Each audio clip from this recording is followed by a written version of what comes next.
This is the number one mistake I see women with ADHD make. You might think it's something organizational, like failing to make lists or scheduling things in the wrong way, but it's actually failing to accept the fact that hacks won't work.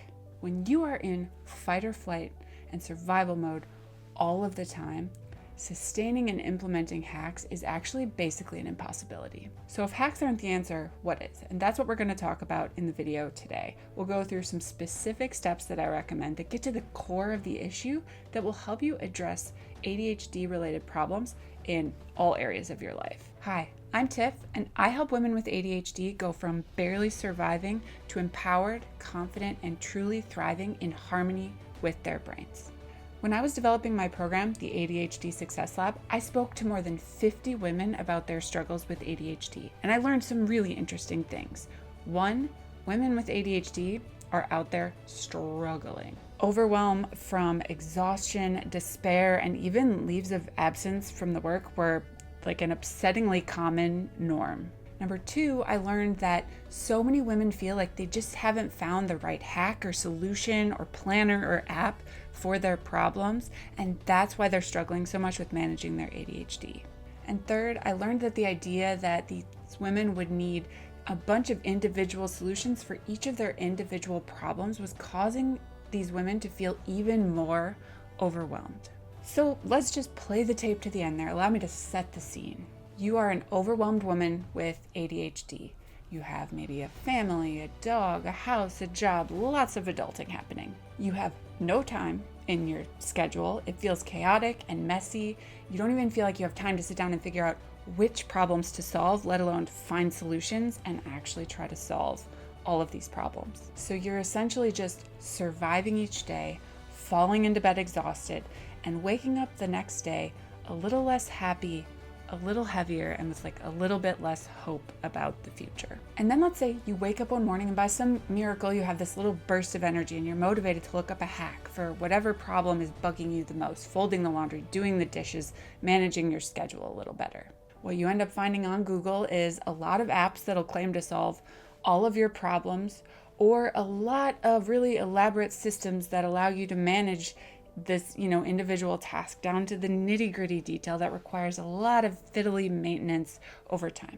Now, one of two things are going to happen here. You will either become completely overwhelmed by all of the options, end up in analysis paralysis, and not make a decision, and therefore not try to solve the problem at all. Or you'll buy the app or the system and you'll start entering all of the little details into the system and take a lot of time to do this. And then maybe you'll keep that up for a couple of days or hours or weeks until you inevitably realize just how much executive function these apps designed to help you with your executive function deficits actually take. And that's just one hack for one issue.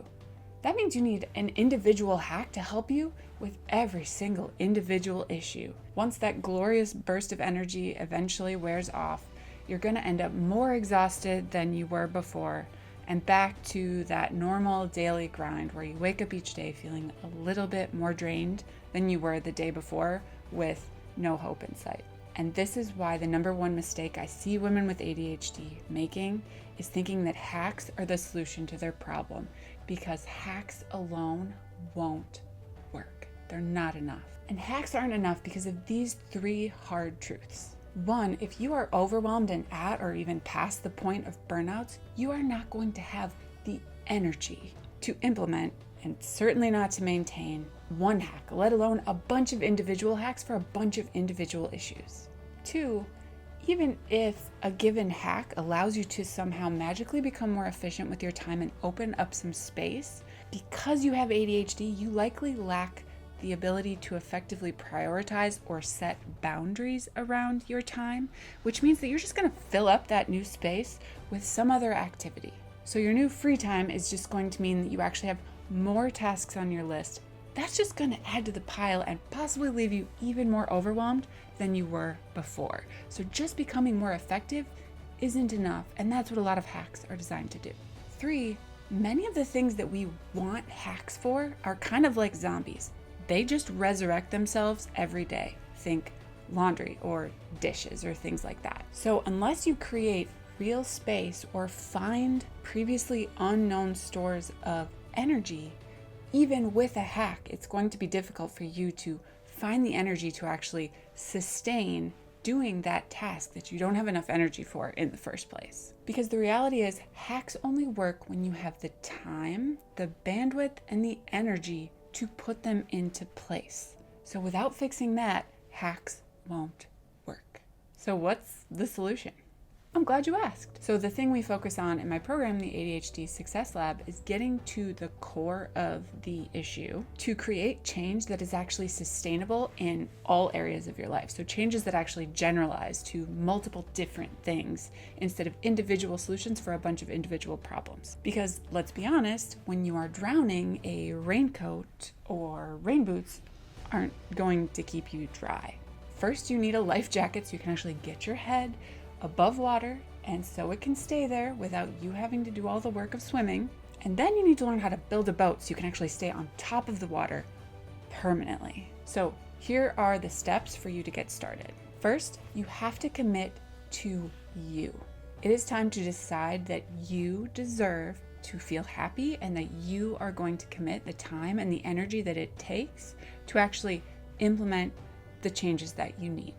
This tells your brain from the get-go that you are in it for the long haul and that you are someone worth investing in. The second thing is to observe and take stock of your patterns. If you don't know where you are, then it's impossible to route a destination to wherever you want to go. Are negative emotions getting in the way for you?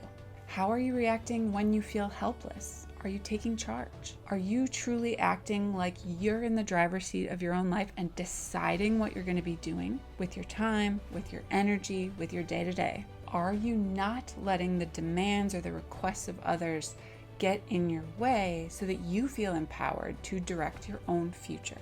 Or maybe you are letting those demands get in your way and other people are deciding for you how you're going to be using your time. Once you see these things happening, it is much easier to stop them in their tracks and take a new direction. The third one is so important. It is to get in touch with the things that drain your energy and the things that gain you energy, no matter how small those are. And then the key is to go in and start subtracting the things that drain your energy and spending less time with the people who drain your energy. Then the magic starts to happen when you also start to add in the things in your life that actually give you energy and doing it on purpose, spending time with the people that fill you up and energize you, doing activities that are fun and fulfilling and give you energy, because then you suddenly have the energy to do those so-called productive tasks. Because when you either free up or add these massive amounts of energy that are there, you just have to sort of reallocate them, that will all of a sudden give you massive amounts of energy to focus on the things that are actually important to you. And fourth is identifying your needs and whether or not they are being met, or maybe just figuring out what your needs even are. That then will allow you to actually start better meeting your needs so that you are happier and healthier and more fulfilled. This is a huge one, especially for women with ADHD, because we are often very out of touch with our needs and whether or not they're being met, and we may not even know what our needs are. It is very common when you're a woman with ADHD to be putting your own needs behind literally almost everyone else in your life. Or maybe you grew up, or even right now are getting signals that you aren't allowed to have your own needs. Regardless, if you ignore your needs, they don't stop existing. Eventually, your body and brain will require you to meet them somehow in the form of addiction or mental health issues or burnout or escaping through screen time or even physical illness. Now, once you've taken stock of these things, you've committed to yourself, you've started observing your patterns, you've started to map out what gives you and what takes away your energy, and you've started to acknowledge and hopefully better meet your needs, now, this is where all the magic happens. Once you do this, now you're ready to start streamlining your schedule and building a schedule and a life that works for you and with your brain. Once you have this in place, you're ready to start setting goals and making changes and really owning your future. The thing is, all of these things are so important in so many different areas of your life that once you have them under control, everything gets better. You have more energy, your schedule starts to feel easy, your future starts to feel hopeful, your relationships get better, your job will feel less draining. And so all of these approaches get to the core, and so they generalize throughout your entire life because they're necessary everywhere. So this is where you start to see wholesale improvement by changing a few core things. Instead of 1,000 different solutions for 1,000 different problems that leave that core still having all of the problems it originally had. So you're basically doomed to fail when you're not fixing these core issues. And when you can start moving forward in a way that works with your brain and is in alignment with who you are and what you need, that is where the magic happens. And that is where your future and the possibilities for your life are truly limitless. And so this is why I'm so passionate about this idea of getting to the core, and why I think hacks in the end are just not it. They are not the solution to the problem. So leave a comment below. I'd love to hear how all of this resonated for you and what your experience has been with different hacks and apps and tips and tricks. And if you're ready to explore solutions that work for your brain, hit subscribe and let's do this together, because you are not alone. And I'm here to help you every step of the way.